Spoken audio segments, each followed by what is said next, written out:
Nous avons couvert la recherche de mots-clés. Nous avons couvert la publicité payante. Nous allons maintenant aborder le SEO. Donc, si nous revenons ici, nous allons parler des points d'optimisation, si vous voulez, du SEO. Le premier dont nous parlons, c'est l'URL. Ici, vous vous souvenez que nous avons parlé du permalien et du slug. Donc, c'est ainsi que nous aborderions cette partie. Ensuite, nous avons les titres de page. Donc, nous savons qu'ils doivent faire entre 65 et 70 caractères. Nous savons aussi que nous avons la possibilité de créer un titre SEO. Et encore une fois, le titre de la page et le titre SEO doivent faire entre 65 et 70 caractères, mais vous pouvez en fait les modifier. Ce que je veux dire, c'est qu'ils n'ont pas besoin d'être identiques. Nous parlons ensuite du contenu sur la page dont nous n'avons pas vraiment parlé jusqu'ici, mais j'essaie généralement de viser idéalement au moins 200 mots. Il faut donc avoir suffisamment de contenu sur la page pour que Google comprenne le contexte et le sujet de cette page. Donc, si je disais « le chat est assis sur le tapis », est-ce que cela parle du tapis? Est-ce que cela parle du chat? Il n'y a pas assez de contenu pour que Google comprenne réellement de quoi parle la page. Donc, il faut s'assurer qu'il y a suffisamment de contenu, qu'il y a un certain contexte. La prochaine chose que nous examinons, c'est la métadescription, et encore une fois, nous en avons parlé plus tôt. C'est ce texte de 150 à 160 caractères. Et là encore, il s'agit de mettre en avant nos propositions uniques. Rappelez-vous, nous sommes en train de créer une annonce, d'accord? Donc, même si on appelle ça un extrait, c'est en réalité une publicité pour le monde entier. Nous créons un extrait, quelque chose qui va suffisamment susciter l'intérêt de quelqu'un pour qu'il clique sur ce lien. Les mots-clés méta. Donc, si vous parlez à un marketeur digital plus jeune que moi, et la plupart le sont, je suis désolé de le dire, alors évidemment, il vous dira « Oh, ne t'inquiète pas pour ces mots-clés, Google ne les utilise pas. » Le fait est qu'à l'heure actuelle, disons que Google représente environ 70 à 80% du trafic. Il reste donc ces 20%, peut-être, qui utilisent encore ces mots-clés. Alors, ce que je dis aux gens, c'est que si vous utilisez un CMS, un système de gestion de contenu, et qu'il y a un champ pour ajouter les mots-clés, cela ne coûte rien de les mettre. Donc, dans la mesure du possible, mettez ces mots-clés. La prochaine chose dont nous allons parler, ce sont les images sur une page. La plupart de vos pages auront besoin d'une image et il faut remplir ce qu'on appelle le texte alternatif, d'accord? La balise alt.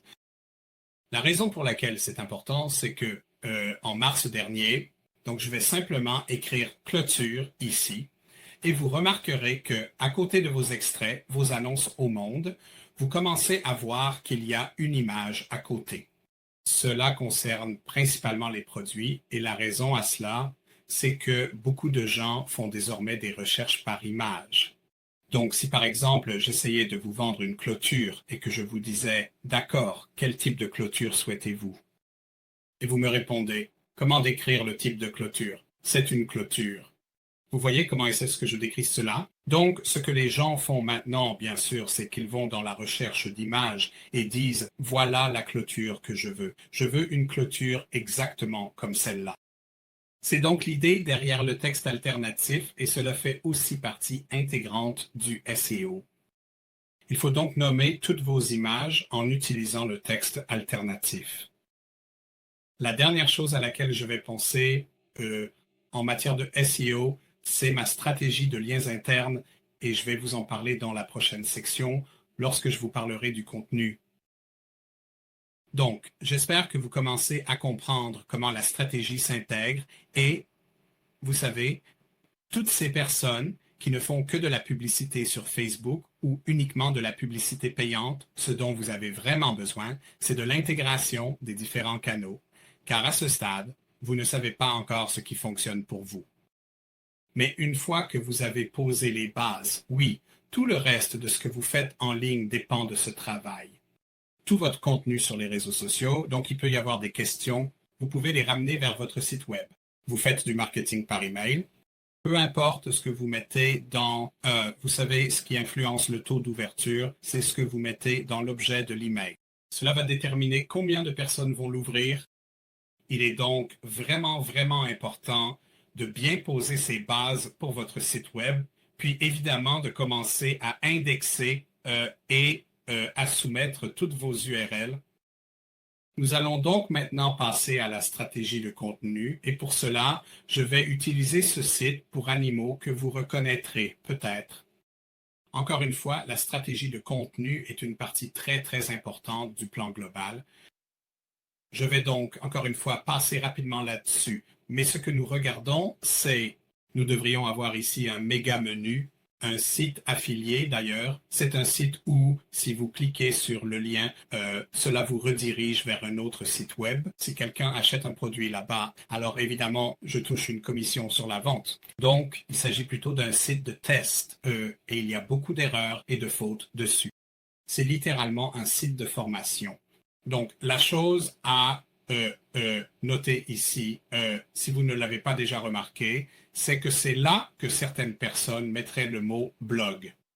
Je n'ai pas utilisé le mot blog parce que tout le monde a un blog, donc de quoi s'agit-il? Donc, ce que j'ai fait, c'est que j'ai mis des questions sur les animaux de compagnie parce que je sais qu'il y a 40 personnes chaque mois qui recherchent des questions sur les animaux de compagnie. Ensuite, nous avons des questions sur les chats, les chiens, les reptiles. Donc, si on clique sur les questions sur les chiens, il faut noter tout d'abord qu'en haut ici, dans le slug, on a Dog Questions. D'accord? Vous remarquerez ici qu'il manque une image, mais vous pouvez voir comment j'ai nommé l'image. Et puis ici, vous avez cet accessoire pour chien. Donc, cet accessoire pour chien ici, c'est ce qu'on appelle... j'ai perdu le fil de ma pensée. Je n'arrive pas à me souvenir du nom, mais c'est important. C'est ça, c'est un texte d'ancrage significatif. Donc, vous remarquerez que je n'ai pas simplement mis accessoires, parce que cela pourrait être des accessoires pour chevaux, des accessoires pour chiens, ça pourrait être, je ne sais pas, des accessoires pour hommes. Donc, même si nous sommes dans la section pour chiens, si vous mettez accessoires, vous supposez que les gens comprendraient cela. Et la plupart des gens comprendraient, mais ce que vous devez garder à l'esprit, c'est qu'en réalité, nous optimisons pour les robots d'indexation afin d'améliorer le classement de votre site web dans les résultats des moteurs de recherche. Donc, ce que nous avons fait, c'est que ce texte d'ancrage significatif est vraiment significatif, n'est-ce pas? Si vous avez un texte d'ancrage qui n'est pas significatif, ce sont des choses comme « cliquez ici, en savoir plus », cela ne veut rien dire pour personne. Donc, il faut que ce soit quelque chose de pertinent. Et lorsque les gens cliquent dessus, cela les mène vers une page web. D'accord? Donc, vous cliquez dessus, c'est un lien hypertexte vers une autre page. Et là, vous verrez que « Accessoires pour chien » apparaîtra ici dans le slug. Ainsi, chaque page est optimisée de la même manière. Chaque page possède le slug, le titre H1 du contenu, une image à laquelle vous attribuez un texte alternatif, etc., etc. Tout cela fait partie du référencement naturel SEO. Donc, dans cet exemple, si l'on fait défiler la page vers le bas, on arrive à toutes les questions que les gens se posent sur leur chien, puis on tombe sur cette question vraiment bête, pourquoi mon chien me lèche-t-il? D'accord? Je sais que c'est une question ridicule, mais vous pourriez être surpris d'apprendre et de voir, si on revient en arrière et qu'on utilise notre outil Keywords Everywhere, je vais simplement taper ça ici, le coller. Ce que vous pouvez voir, c'est qu'il y a en fait 2400 personnes chaque mois qui tapent le mot « oui » ou la phrase « pourquoi mon chien me lèche-t-il » Donc, c'est évidemment très populaire. Et donc, ce que nous voulons faire, c'est que nous savons que cette page est populaire. Nous voulons y attirer autant de trafic que possible.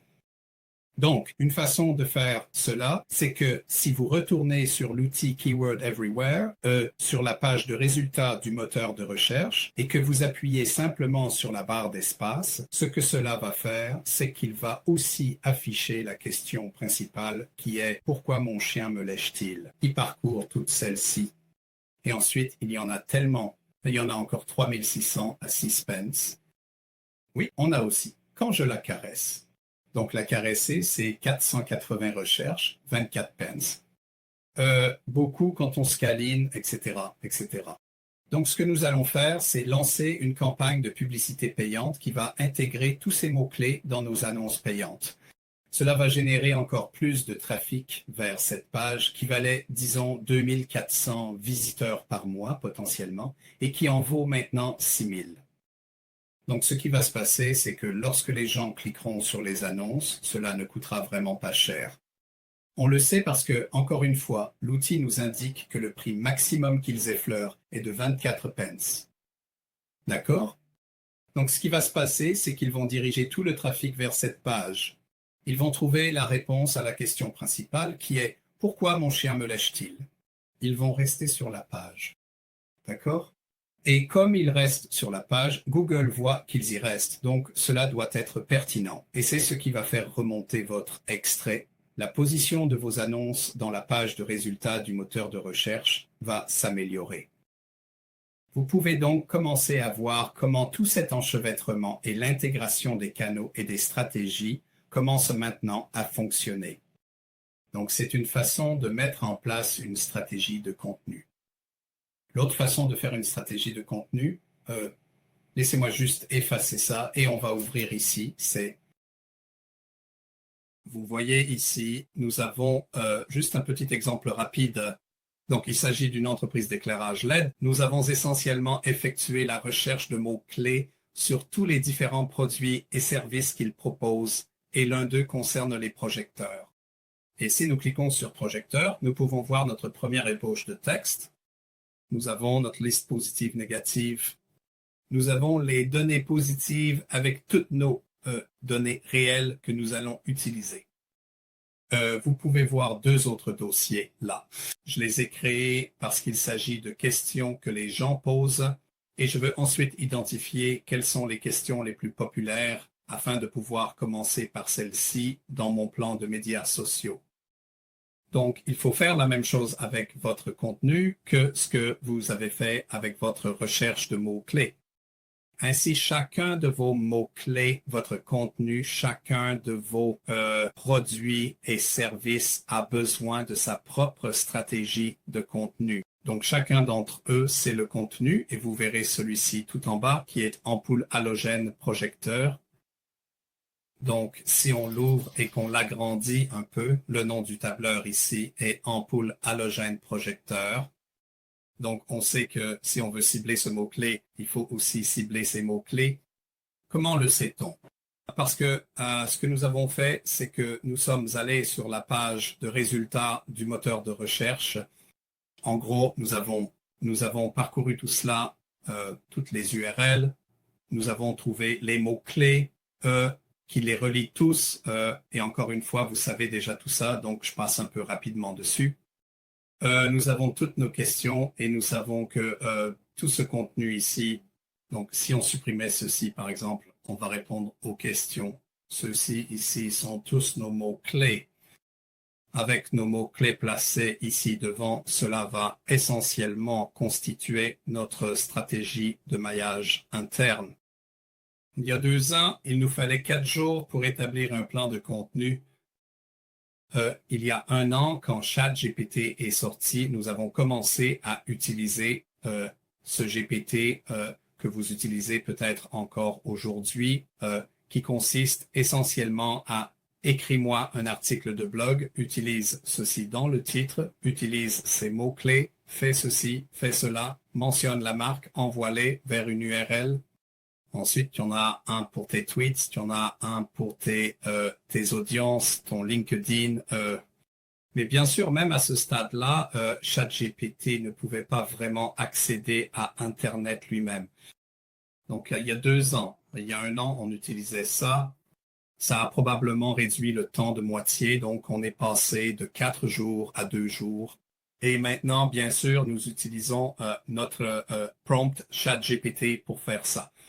Donc, encore une fois, ce qu'on peut faire, c'est on peut, si vous suivez le cours, alors évidemment, vous aurez accès à ce chat GPT. Et je le mets toujours à jour. Donc, l'URL restera la même, mais évidemment, le contenu s'améliorera. Si vous souhaitez des GPT personnalisés principalement pour votre entreprise et axés sur les mots-clés que vous voulez ou ne voulez pas, alors vous pouvez évidemment me contacter et je pourrai vous aider avec ça. Prenons donc simplement le mot petit déjeuner comme exemple ici. Et puis nous allons simplement prendre nos mots-clés. Revenons à notre chat. D'accord. Donc, il y a une belle image d'un petit déjeuner continental et d'un petit déjeuner anglais complet. Ça a l'air appétissant, n'est-ce pas? Donc, ce que nous pouvons faire ensuite, c'est, il ne lit pas correctement l'invite. Donc, ce que nous allons faire, c'est utiliser à nouveau la recherche de mots-clés. Maintenant, petit déjeuner est un peu vague, donc ça fonctionnera de toute façon mieux comme ça. Donc, si nous lançons une recherche de mots-clés, il vous explique exactement ce qu'est la recherche de mots-clés et vous donne quelques idées de contenu, mais il ne fait pas ce que je veux qu'il fasse. Donc, assez souvent avec les GPT, il faut presque le réprimander. Donc, ce que je vais faire, c'est lire l'invite.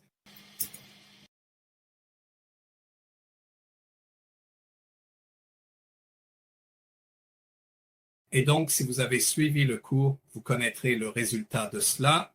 Et donc, c'est essentiellement la méthodologie que vous utiliseriez du début à la fin. Il nous demande maintenant notre URL. Je vais simplement la mettre ici. Mais en gros, vous pouvez maintenant commencer à comprendre pourquoi la stratégie fonctionne. C'est une stratégie basée sur des données éprouvées. J'espère que vous avez apprécié le cours.